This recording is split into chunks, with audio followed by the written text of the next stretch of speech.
Hi எல்லாருக்கும் வணக்கம். Welcome to Madurai வீட்டு சமையல். இன்றைக்கி நம்ம சூப்பரான ரெசிபி பார்க்க போகிறோம். பனங்கிழங்கு. இது நம்ம உடம்புக்கு ரொம்ப ரொம்ப ஆரோக்கியமான ஒரு உணவு. இதில் நிறைய இரும்பு சத்து, நார்ச்சத்து இருக்குது. மெயினாக சுகருக்கு ரொம்ப ரொம்ப நல்லதுன்னு சொல்கிறாங்க. மண்ணில் விளையக்கூடிய எந்த பொருளுமே சுகருக்கு சாப்பிடக்கூடாது. பட் இந்த பனங்கிழங்கு எடுத்துக்கலாம்.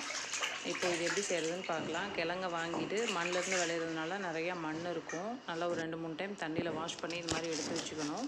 இப்போ மேலே இருக்க லேயரையும் கீழே இருக்க லேயரையும் கொஞ்சம் கட் பண்ணிடணும். ஏன்னா குச்சியாட்டம் இருக்கும். கிழங்கு ரொம்ப பெருசாக இருக்குது அப்படின்னா அதை நம்ம 2ஆக கூட கட் பண்ணிக்கலாம். இந்த கிழங்கு இதே மெத்தடில் வேக வச்சு அதை காய வச்சு நம்ம நல்லா பவுட்ரு பண்ணி எடுத்து வச்சுக்கிட்டோம் அப்படின்னாலுமே அதை ஸ்டோர் பண்ணிட்டா 1 வருஷம் ஆனாலும் கெட்டு போகாது. அப்பப்போ நம்ம தோசையை ஊற்றி கொடுக்கலாம், கூழ் காய்ச்சலாம். அதெல்லாம் ரொம்ப சத்து. பிள்ளைங்களுக்கு பாலில் கூட 1 ஸ்பூன் போட்டு இது நாட்டு சக்கரை போட்டு ஆற்றி கொடுக்கலாம். நிறையா மெத்தட் இருக்குது. இது சிம்பிளாக செய்யணுன்னா குக்கரில் நிறையா தண்ணி வச்சுட்டு உப்பு சேர்க்க வேண்டாம் தண்ணியில். ஏன்னா இதிலே கொஞ்சம் உப்பு இருக்கும். அதனால் தேவையான அளவு தண்ணி விட்டுட்டு கொஞ்சமாக மஞ்சத்தூள் ஆட் பண்ணி குக்கரை க்ளோஸ் பண்ணிடலாம். ஒரு 10 விசில் கூட நீங்கள் விடலாம். கிழங்கு நல்லா வெந்துடும். வேகிற அளவுக்கு நல்லது. உங்கள் குக்கரோட கெப்பாசிட்டி பொறுத்தது. இன்றைக்கி நான் கரெக்டாக ஒரு 10 விசில் தான் விட்டேன். பாருங்கள் நல்லா வெந்துருச்சு. இப்போ இதை தனியாக எடுத்து வச்சுக்கலாம். ஈவினிங் டைம் ஸ்நாக்ஸுக்கு குழந்தைங்களுக்கு நம்ம இந்த மாதிரி ஹெல்த்தியான ஃபுட்டு செஞ்சு தரும்போது குழந்தைங்க நல்லா ஆரோக்கியமாக இருப்பாங்க. இப்போ அந்த தோலை ஃபுல்லாக நல்லா உரித்து எடுத்துகிட்டு நடுவில் ஒரு லேயர் மாதிரி வரும்.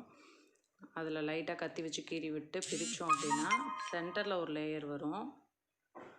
அதையும் பிரித்து எடுத்துடணும். அதில் மேலே இருக்க அந்த கொஞ்சமாக ஒரு கொதுக்கு மாதிரி இருக்கும், அதுவும் நம்ம சாப்பிட்லாம்.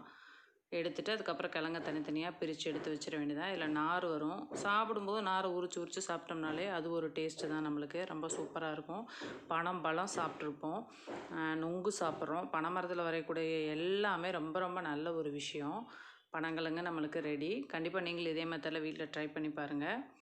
இந்த வீடியோ உங்கள் எல்லாருக்கும் பிடிச்சிருக்கும்னு நான் நம்புகிறேன். பிடிச்சிருந்தா மறக்காமல் நம்ம மதுரை வீட்டு சமையலுக்கு சப்ஸ்கிரைப் பண்ணுங்கள். கூடவே பக்கத்தில் இருக்க பெல் ஐக்கானை டச் பண்ண மறந்துடாதீங்க. அப்போ தான் நம்ம அப்லோட் பண்ணுற வீடியோஸ் நோட்டிஃபிகேஷன்ஸில் உங்கள் வீடு தேடி வரும். Happy cooking with home cooking. Thank you for வாட்சிங். மீண்டும் ஒரு இன்ட்ரெஸ்டிங்கான வீடியோவில் சந்திக்கலாம். பாய்.